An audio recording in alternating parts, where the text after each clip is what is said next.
Hi friends, అందరికీ నమస్కారం. Friends, ఈ ప్రపంచంలో కొన్ని ప్రేమలు మాటల్లో కనిపించవు, కానీ జీవితం అంతా మనతోనే ఉంటాయి. ఇది ఒక నాన్న కథ. తన కోరికల్ని చంపుకొని పిల్లల కలల కోసం బ్రతికే కథ. ఒక చిన్న పల్లెటూరు. రోజు తెల్లవారితే సూర్యుడితో పాటు లేచే ఒక నాన్న కథ. చిరిగిన చెప్పులు, చేతిలో పాత సంచి, కానీ కళ్ళల్లో మాత్రం పిల్లల భవిష్యత్ కళ. రోజంతా కష్టపడేవాడు. ఎండ, వాన, ఆకలి అన్నీ సహించేవాడు. కానీ ఇంటికి వచ్చేసరికి ముఖంలో అలసట కాదు, ఒక చిరునవ్వు మాత్రమే. నాన్న, మీరు తినలేదా అని అడిగితే నాకు ఆఫీసులో తినిపించారు అని చెప్పేవాడు. కానీ నిజం ఏంటంటే ఆ రోజు అతడు తినలేదు. పిల్లల స్కూల్ ఫీజు కోసం తన కొత్త చొక్కా కొనలేదు. పండుగ రోజు తానే పాత బట్టలు వేసుకున్నాడు. కానీ పిల్లలకు మాత్రం కొత్త బట్టలు తప్పకుండా ఉండాలి.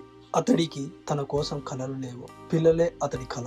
కాలం గడిచింది. పిల్లలు పెద్దవాళ్ళయ్యారు. ఉద్యోగాలు వచ్చాయి. నగరాలకు వెళ్ళిపోయారు. అప్పుడప్పుడు ఫోన్ చేసేవారు, నాన్న బాగున్నారా అని. అతడు మాత్రం ఎప్పుడు ఒకటే సమాధానం, బాగున్నాను నాన్న అని. కానీ నిజంగా బాగున్నాడా లేదా? ఇంట్లో ఒంటరితనం, గోడలతో మాట్లాడే జీవితం. ఒకరోజు నాన్న కళ్ళు మూసుకున్నాడు. చివరిసారి కూడా పిల్లల ముందు ఏడవలేదు.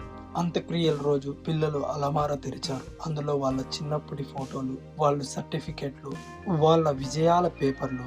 మధ్యలో ఒక చిన్న కాగితం, నా జీవితం సక్సెస్ అయిందంటే నా పిల్లలు సంతోషంగా ఉన్నారని. ఈ రోజు పిల్లలు అర్థం చేసుకున్నారు, నాన్న ప్రేమ మాటల్లో కాదు, త్యాగంలో ఉంటుంది. మీ నాన్న ఇప్పటికీ మీతో ఉన్నప్పుడు ఒకసారి ఆయనని ప్రేమతో కౌగిలించుకోండి. ఆ అవకాశం తిరిగి రాదు. Thank you friends. ఈ వీడియో మీకు నచ్చినట్లయితే ప్లీజ్ లైక్ చేయండి, సబ్స్క్రైబ్ చేసుకోండి, అలానే షేర్ చేయండి ఫ్రెండ్స్.